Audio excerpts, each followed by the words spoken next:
Bon, aujourd'hui nous continuons nos conversations autour de l'être psychique et nous recevons Bi. Bonjour Bi. Bonjour Dan, Merci d'avoir accepté notre invitation. avec plaisir. Alors, pour aller directement dans le vif du sujet, ma première question serait, es-tu en contact avec cet être psychique, cette guidance intérieure et si oui, comment elle se manifeste dans ta vie de tous les jours?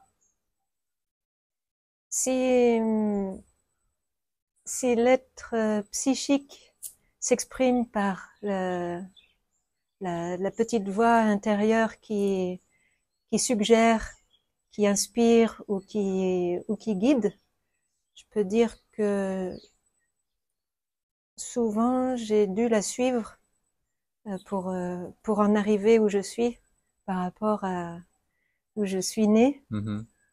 Et arriver à Auroville, pratiquer l'Ayurveda, je pense que j'ai dû suivre une inspiration un petit peu plus profonde ou un petit peu plus au-delà du contexte où je suis née. D'accord. Alors, quand tu parles de cette petite voix, tu fais comme ça. Donc, est-ce que tu peux élaborer un petit peu comment ça se, et puis ça n'a peut-être pas toujours été le cas de la même manière. Donc, on pourrait commencer par, est-ce que tu te rappelles d'un moment où tout d'un coup, il s'est passé quelque chose à l'intérieur de toi qui t'a fait clairement choisir une direction plutôt qu'une autre ou... Non, euh, c'est plus un déroulement. Et après, en fonction de l'expérience de la vie, des rencontres, des études, des situations qui ont fait découvrir d'une part la conscience et puis ensuite d'approfondir un petit peu plus et de se dire ah ben tiens cette voix que j'entends de temps en temps c'est peut-être alors ce qu'on appelle l'âme ou Mhm. ce qu'on appelle l'être psychique.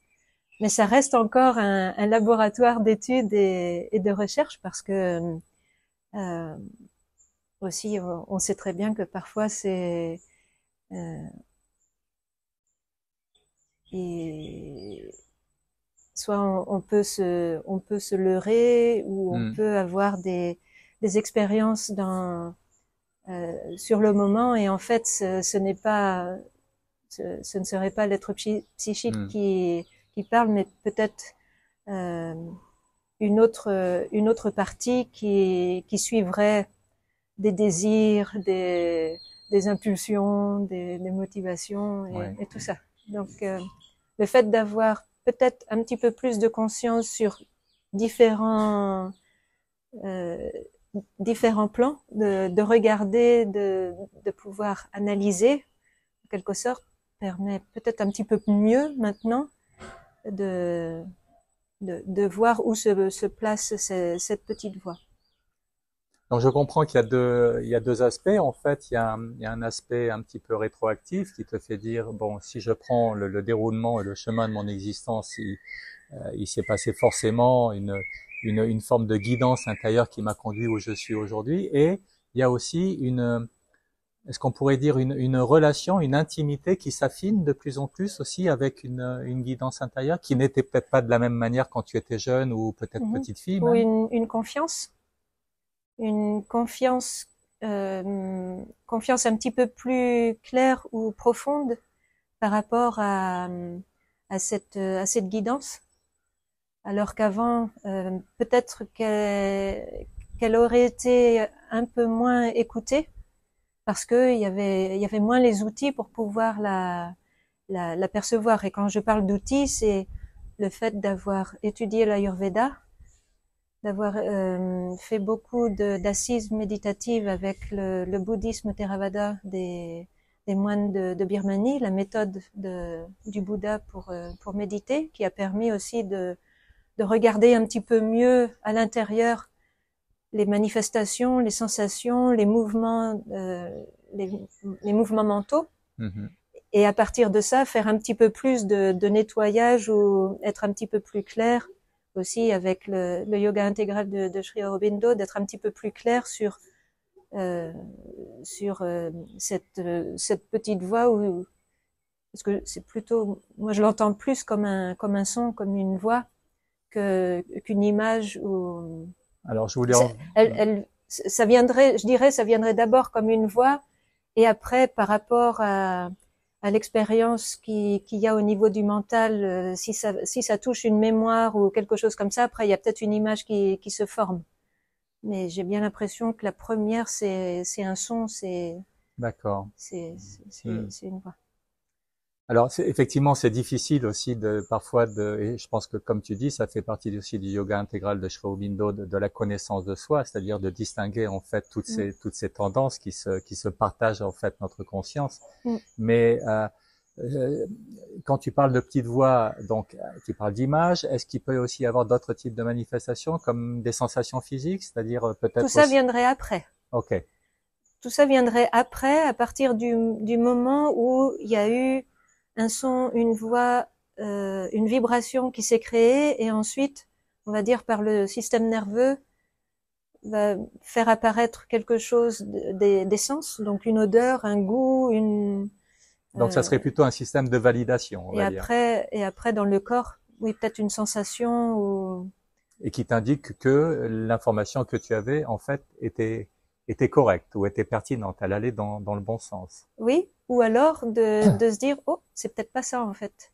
C'était peut-être une partie de l'ego ou quoi que ce soit qui veut montrer aussi qu'il connaît, qu'il peut guider et tout. Et puis ben là, la résonance ensuite dans le corps, dans la sensation, va te Ok, dire, oh, oh, on fait mauvaise route. d'accord. Mm. Donc, ce qui veut dire qu'aujourd'hui, même il y a encore du tâtonnement en fait, c'est-à-dire que tu peux suivre, tu peux identifier cette petite voie, comme tu dis, et puis partir dans une certaine direction, et t'apercevoir en fait que tu t'es fourvoyé aussi toi-même, et Oui, qu'il faut rectifier le tir. oui, oui. Mais d'écouter cette petite voix aussi, ça vient du fait de refléter, de regarder un petit peu en arrière quels ont été les schémas, quelles ont été les habitudes ou la manière de. C'est pas uniquement pour pour euh, pour me familiariser. J'ai besoin aussi de voir comment ça a évolué pour arriver là maintenant. D'accord. Sur le moment, ça peut être plus ensuite après le son ou la voix, ça peut être plus dans le sensoriel. Ça rappelle quelque chose en mémoire. Les sens se sentent un petit peu plus en action où le corps réagit par une sensation. Mm-hmm. Et là, c'est ici et maintenant de voir, allez, il faut y aller, il faut le faire. Mais après, il y a cette enveloppe là qui a son Ouais. Et qui a ses propres patterns oui, de comportement. ses habitudes, ses schémas, et ce qui est rempli de craintes, de Mm-hmm. désirs, de choses comme ça. Donc après, unir les deux, c'est là où des fois on pourrait avoir envie d'y aller directement, mais il y a une partie du corps ou même l'entendement intellectuel de ce qu'il faut faire qui est pas encore. Mm-hmm. Donc, ce que je comprends, c'est que au jour d'aujourd'hui, dans ta pratique, tu capitalises finalement sur toutes les expériences qui se sont déroulées dans ta vie pour, comment dire, pour introduire une forme de vigilance aussi. C'est-à-dire que Oui, tu vas pas directement, non. comment tu fais? Tu poses, Ah ben là aussi, le fait d'avoir appris l'astrologie permet énormément de voir la manière qui est les outils principaux que j'ai appris tout au long jusqu'à maintenant qui me permettent de comprendre un petit peu mieux la vie, le sens de la vie, de lire plus le corps dans ses manifestations, de comprendre aussi les mouvements intellectuels, les mouvements émotionnels, et ensuite rattacher à une théorie qui permet à nouveau de lire un petit peu mieux et de comprendre plus en Mm. profondeur, permet un peu plus de maintenant de il y a une confiance de recul, oui. il y a une confiance qui s'est installée par rapport à une connaissance qui continue à s'enrichir au fur et à mesure du temps qui passe. Alors on va y venir sur tout ton parcours aussi, tous ces outils en fait que tu as intégrés dans ta vie, l'Ayurveda, l'astrologie. Mais est-ce qu'on peut dire que cette guidance a toujours été là dans ton existence quand tu étais petite fille ou adolescente, mais c'était quelque chose qui était un petit peu, on va dire, diffus ou vague, et c'est quelque chose qui s'est affiné avec les outils que tu as mis en pratique, ou est-ce que c'est quelque chose qui est apparu aussi parce que tu étais en état ou en âge de le comprendre? Est-ce que ça a toujours été là? Ça a toujours été là parce que le premier souvenir que j'ai étant toute petite sur certainement 3 ou 4 ans, mais c'est maintenant, enfin, depuis par exemple une dizaine d'années que c'est un souvenir qui m'est revenu en me disant, mais c'est vrai, tiens, j'avais ça depuis toute petite, alors qu'à l'époque, quand j'ai dû l'avoir ou quand c'est venu, c'était pas clair du tout que c'était Ce genre de ça. guidance ou d'expérience. Mais peut-être c'est ce qui m'a permis de marcher, d'avancer et d'aller chercher ensuite quelque chose, mais sans savoir que c'était ça qui me poussait. C'est en regardant maintenant en arrière, en me disant, ah mais tiens, en fait, elle parlait déjà, mais j'en étais pas consciente. Mais malgré tout, ça m'a guidée. Ouais. Mais ça, c'est une, comment dire, une observation intéressante, et c'est pas la première fois qu'on la partage. C'est-à-dire qu'en fait, on peut faire des expériences quand on est jeune ou adolescent, qui nous tombent un petit peu comme ça sans les comprendre, et qui sont fortes pour autant, mais on peut les expliquer que beaucoup plus tard à la lumière, en fait, de nos connaissances, quoi. Oui. Oui. Est-ce que tu as un ou deux moments significatifs dans ta vie où il y a eu vraiment clairement une injonction intérieure C'est pas comme ça, non. C'est toujours très doux, très doux, très subtil, très chaleureux, aimant et tout, mais. Ok, d'accord. C'est pas. Ok. C'est pas. Oh, waouh. Non, jamais. C'est. Ok, plus une suggestion intérieure ou une possibilité ou. Non, ce serait quand je regarde, ce serait plus. Mais t'aurais pas pensé à ça, par exemple? Mais ça, c'est ta manière en fait de fonctionner aussi. C'est la transformation ensuite en mots qui dit, mais à propos, là, ça, là, d'accord. ça t'intéresse pas ou tu l'as jamais considéré? Mais ça, c'est ta enfin, rétrospectivement ou rétroactivement, tu le considères comme ça parce que c'est peut-être aussi ta manière de te comporter aussi dans la vie de tous les jours avec les gens, parce que tu es douce ou déjà dans tes comportements, donc peut-être c'est quelque chose qui se fait avec toi-même ou comment tu pourrais dire ça? Je sais pas. Bon, d'accord.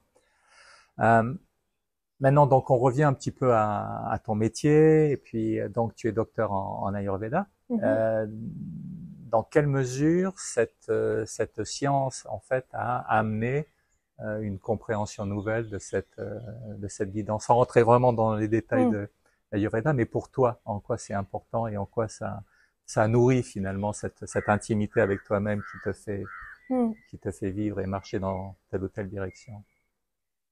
Justement, depuis petite, il y avait ce murmure qui disait pars d'où tu es né pour aller chercher ça, mais sans avoir de description de ce que ça est et où le trouver.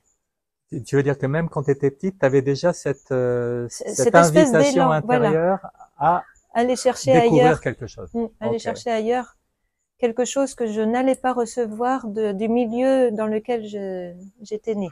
Ok. Un milieu français, donc vendéen, catholique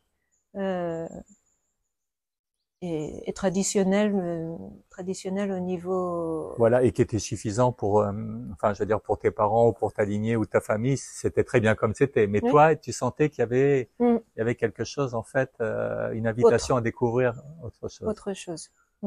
Ok. Et donc de par cette invitation aussi, après je je me suis dit c'est peut-être pour ça aussi qu'il y a eu le goût du voyage, parce que par le voyage ça permet de s'ouvrir à d'autres cultures, à d'autres traditions, à d'autres croyances, religions aussi, de s'extirper du catholicisme, parce que j'étais allée en lycée catholique de jeunes filles, en internat, donc là aussi c'était... Oui, c'était bien Mais verrouillé. malgré tout, une petite partie, le fait de faire des retraites catholiques, par exemple, des retraites qui étaient dans le silence, il y a eu des murmures qui ont été dits pendant ces retraites de silence, mais c'était des retraites catholiques, tournées vers Marie, tournées vers Jésus Oui, et tout, mais qui ont la même atmosphère pour être posées, observées et écoutées. Et cette petite voix dont tu parles, peut-être elle frétillait déjà. À ce moment-là, elle pouvait s'exprimer un petit peu mieux parce qu'il y avait l'espace qui lui permettait d'avoir ce silence et d'être posée pour écouter. Alors ça, c'est intéressant ce que tu dis, c'est-à-dire qu'en fait, il faut aussi que les conditions soient favorables et réunies aussi à l'intérieur et à l'extérieur de soi pour que la manifestation de cette voix ou de cette guidance puisse se manifester, non? Pour moi, je reconnais que j'ai besoin de cette assise et observer ou écouter. Ok. Donc tu as toutes ces études d'Ayurveda en fait, et maintenant d'astrologie. Mais quelle astrologie? Astrologie védique. J'aime bien l'astrologie occidentale aussi, mais encore mieux l'astrologie védique, parce que en étudiant l'Ayurveda, on avait aussi la possibilité de voir l'astrologie Jyotish par rapport à notre constitution. On est fait de quoi? On est fait des 5 éléments. Espace, air, eau, feu et terre. Et ça, c'est ce qui... Terre. Non, oui. Et terre. On va de éther à terre. Oui. Et ça, c'est ce qui forme l'enveloppe extérieure, avec aussi sattva, rajas et tamas, les 3 gunas qui permettent de donner une qualité au cœur ou à l'esprit. Mais ça reste l'enveloppe extérieure, et donc l'Ayurveda permettait d'apprendre ça, de se familiariser justement avec ces éléments, et quand ils sont équilibrés ou déséquilibrés, comment se montre cet équilibre ou ce déséquilibre.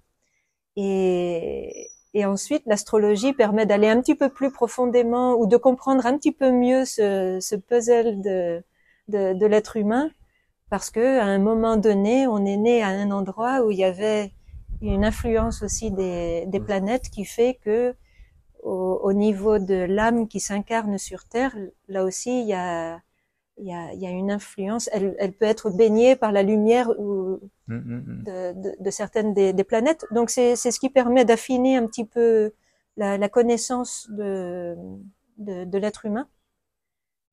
Essayer de ne pas tomber non plus dans les interprétations faciles, justement, ce que l'ego ensuite pourrait vite interpréter ou analyser ou mal comprendre par rapport à toute cette connaissance qui est donnée. C'est pour ça que de toujours rester un petit peu en arrière pour continuer à observer et s'assurer que ce qu'on entend est bien ce qu'il faut, et non pas une bifurcation ou une récupération, une entourloupe.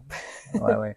Alors cette Ayurveda et cette astrologie occidentale traditionnelle et védique, et le bouddhisme Theravada. D'accord. La méthode du Bouddha d'observer aussi toutes les formations mentales. Voilà. Là, ça, donc ce package en fait t'accompagne depuis combien de temps? Depuis une dizaine d'années? Depuis 15 ans? 20 ans? Depuis 20 ans, donc là maintenant ça va faire 25 ans. On est en 2025. Oui, 25 ans, oui. Okay. Un peu plus. Oui. Donc moi ce que j'aimerais comprendre, et aussi sans doute pour les auditeurs, c'est s'il n'y avait pas eu tout il y a eu ce package qui t'a conduit vers tout ça, mais ça a coloré en fait cette guidance intérieure d'une... Oui, ça m'a fait voyager. Alors, on va y revenir aussi. Ça vient de Colombie, ça, non? Du Mexique. Du Mexique. Donc tu dirais que cette guidance qui était là quand tu étais petite, adolescente, qui te poussait, qui était une invitation à voyager, tout ça, elle était d'une certaine manière, d'une certaine forme. Elle s'est colorée, elle s'est affinée avec tous ces enseignements ou Je comment dirais qu'elle était peut-être enfouie. Elle était, c'était comme Ok. une petite pépite à l'intérieur et qui était engoncée dans cette enveloppe extérieure faite du milieu dans lequel je suis née, la tradition française ou la culture française, l'éducation reçue, les interprétations de la vie par rapport à des expériences, des situations et tout ça. Comme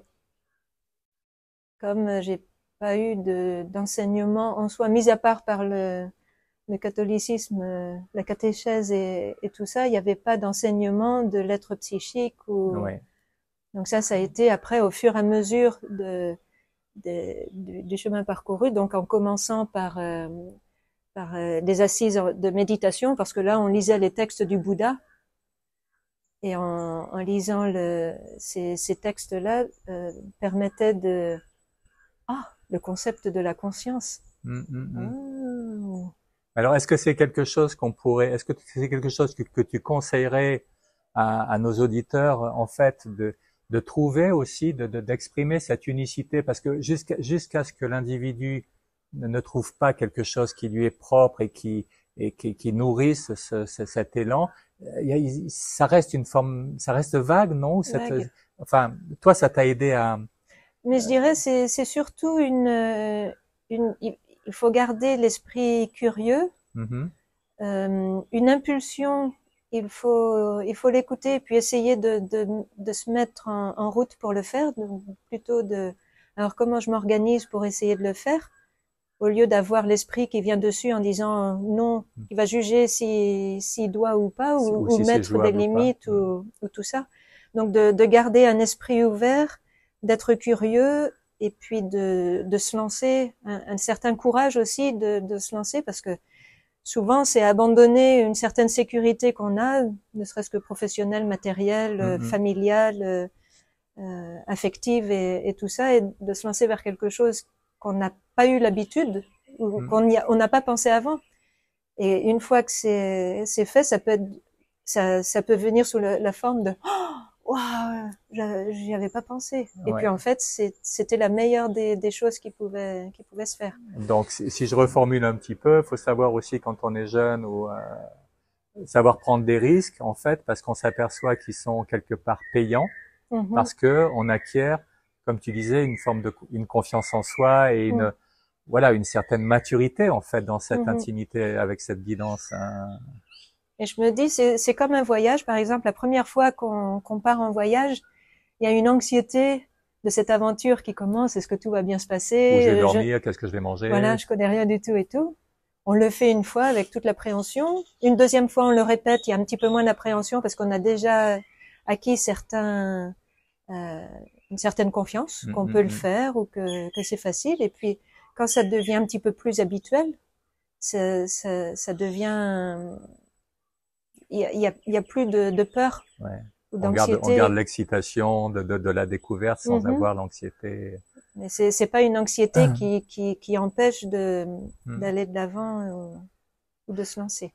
Alors, en quoi cette connaissance ayurvédique, astrologie, bouddhiste, tout ça, en quoi tu l'intègres dans une pratique, on va dire, quotidienne? Comment tu nourris, parce que est-ce qu'on peut dire que cette guidance, il faut quand même la nourrir pour qu'elle soit de plus en plus claire, de plus en plus fine, de plus en plus. Oui, et là je dirais que c'est le yoga de Sri Aurobindo qui permet justement de lui donner son sens à beaucoup de plans, dans le plan physique, dans le plan émotionnel, dans le plan intellectuel, sur le plan spirituel, sur le plan d'une vie. Donc ta connaissance de l'enseignement de Sri Aurobindo te sert aujourd'hui en fait à utiliser tous ces outils de manière plus large. m'a aidé à avoir une image. Si les autres outils, l'Ayurveda, l'astrologie et la méditation m'ont permis de regarder en détail pour observer toutes ces choses. Donc c'est mettre comme un Oui, de mettre microscope, le microscope. le microscope qui observe dans le physique, dans le vital, dans le mental, et ensuite d'avoir une connaissance beaucoup plus ample, Beaucoup plus englobante aussi. englobante, et là donc c'est Sri Aurobindo et Mère qui m'ont apporté, grâce à leurs écrits, qui m'ont apporté cette connaissance. Alors, est-ce que tu pratiques est-ce que tu as une pratique quotidienne ou des temps que tu consacres en fait comme tu consacres du temps à te nourrir, est-ce que tu consacres du temps à nourrir quelque chose en toi? Mais ça, c'est la partie détail, justement, de par l'Ayurveda. Ok. L'Ayurveda me donne mon hygiène au quotidien de comment vivre, quelles sont les choses qui m'aident à rester équilibré. Y compris mental, y dans mon compris corps, émotionnel. dans mon cœur et dans ma tête. Avec la méditation du Bouddha qui permet d'avoir cet œil qui regarde un petit peu plus de manière... Donc ça veut dire que c'est fatigant. Non mais ce que je veux dire c'est que en permanence mais oui, non mais ce que je comprends c'est que il n'y a pas de moments qui sont en réalité on peut pas partir en vacances. Oui, non mais c'est super intéressant parce que c'est aussi un peu enfin je partage aussi, il y a pas de moments où tu pratiques et des moments où tu cesses de pratiquer. En fait, c'est une vie quoi, hein, où tu as tellement intégré tout ça.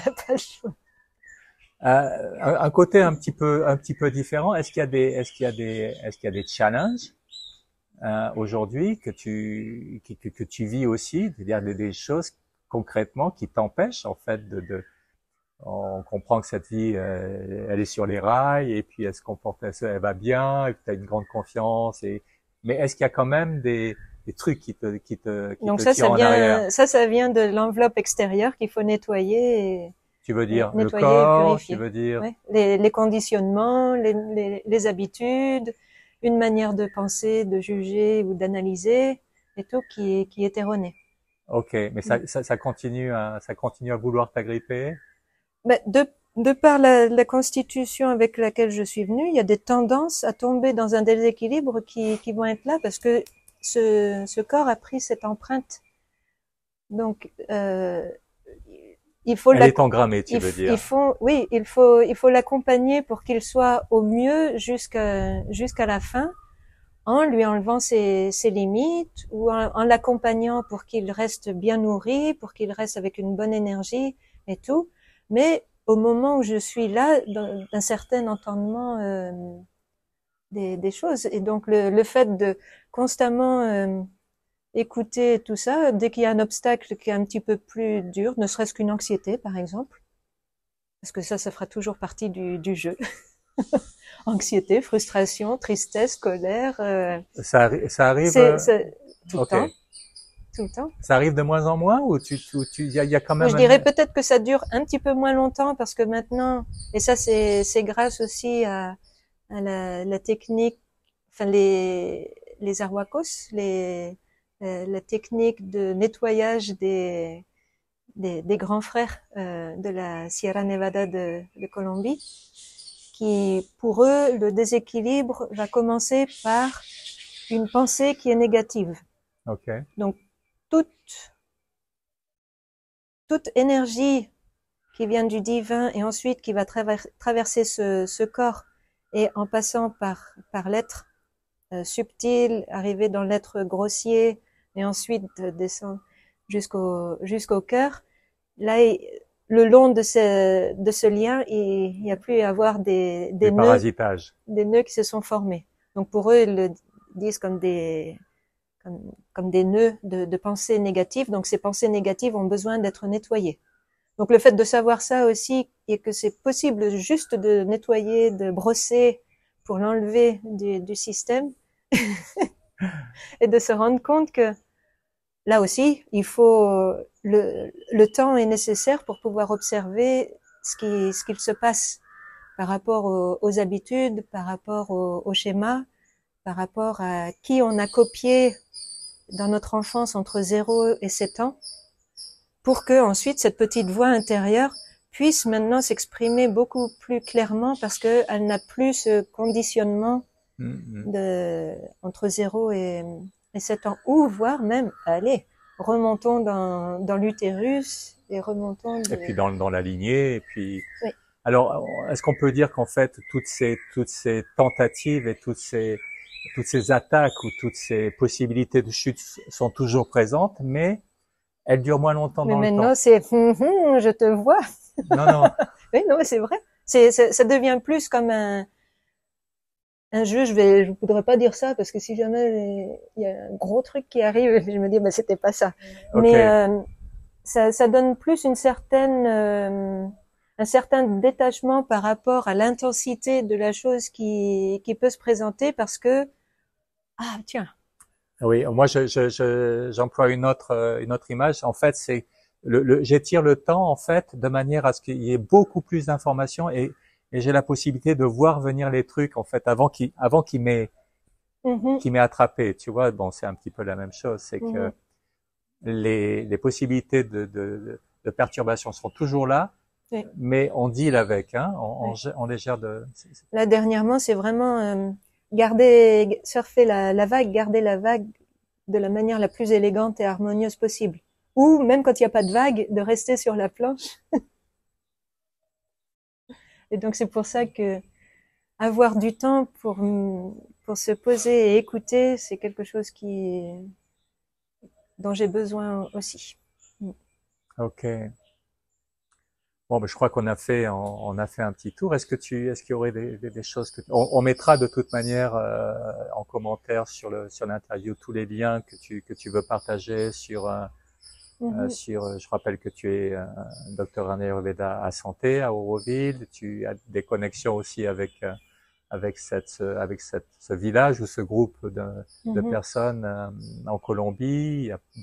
Il y a beaucoup de connexions et toute cette richesse. Si tu veux la partager, on mettra des liens aussi en bas de ton interview. Mais est-ce qu'il y a quelque chose que tu aimerais partager pour conclure cette rencontre? Ou peut-être un conseil à nos auditeurs ou... Oui, comme on dit toujours, de suivre sa petite voix intérieure, oui, ou sa lumière, ou d'y revenir en permanence.